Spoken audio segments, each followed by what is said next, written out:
Nabila Benatia s'est livrée sur un douloureux sujet, sur Snapchat, le 16 mai 2023.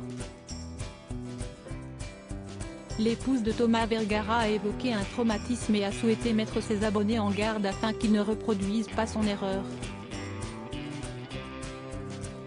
Le 6 juillet 2021, Nabila Benatia et Thomas Vergara ont à la fois vécu le plus beau jour mais aussi l'un des pires jours de leur vie. Lors de la fête qui a suivi leur mariage, qui se déroulait au château de Chantilly, le couple s'est fait cambrioler. Un sujet sur lequel la belle brune de 31 ans est revenue auprès de ses abonnés, sur Snapchat. Elle a partagé une photo sur laquelle on peut la découvrir la veille de son mariage avec Thomas Vergara, une coupe de champagne à la main. Tous deux sont souriants, une image qui respire le bonheur mais qui a malheureusement causé bien des soucis. Peut-être que si je n'avais pas posté cette photo, je n'aurais jamais été cambriolée le jour de mon mariage. Faites attention à ce que vous mettez en ligne. Ça peut coûter très cher, a écrit la maman de Milan, 3 ans, et Léane, 11 mois, en légende. Siesti ensuite un cliché de son fils aîné, pris à l'époque, qui a été posté. Et dire qu'il y avait mon fils qui dormait dans la chambre à côté. Je crois que ça restera toujours un traumatisme quand j'y repense. Le coupable est en prison, Siesti déjà ça, a-t-elle précisé. Par la suite, Nabila Benatia a souhaité mettre en garde ses abonnés. Elle a donc davantage développé le sujet en prenant la parole, en vidéo cette fois. Après avoir rappelé qu'il faut vraiment faire attention aux publications sur les réseaux sociaux, elle a confié, « Ce jour-là, je crois que j'ai fait l'erreur de ma vie. J'ai posté une photo quand on est arrivé au château avec Thomas.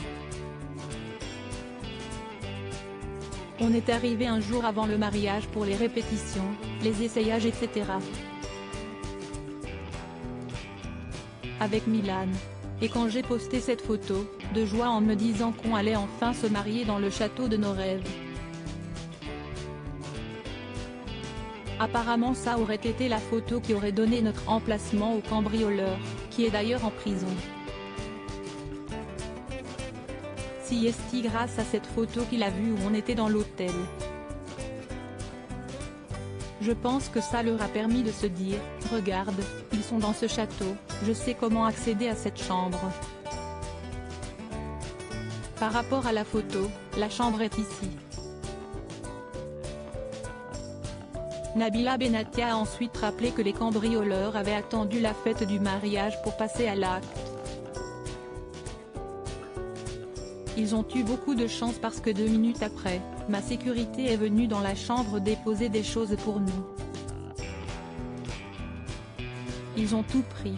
Ce qui m'a traumatisé Siesti que dans la chambre communicante, il y avait mon fils avec ma maman et l'une de nos nannies était dans l'autre chambre. Elle n'était pas fermée.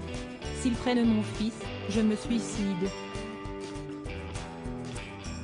Je prends un couteau, je m'égorge et je saute, a-t-elle ajouté. Un peu plus tard, l'ancienne candidate de télé-réalité a repris la parole car ses abonnés étaient hallucinés d'apprendre qu'une simple photo avait pu faire autant de dégâts. À l'époque, Nabila était aussi à 1000 lieues de se douter de ce qui allait se produire. Elle a toujours fait des stories pour les personnes qui la suivent sans penser aux conséquences. Mais désormais, cela n'arrivera plus. Quand tu regardes le casier des cambrioleurs, ce sont des multirécidivistes. Je ne me suis pas forcément méfiée et quand on m'a expliqué que ça venait de ça, je me suis sentie encore plus coupable, alors que je n'aurais pas dû, a-t-elle conclu.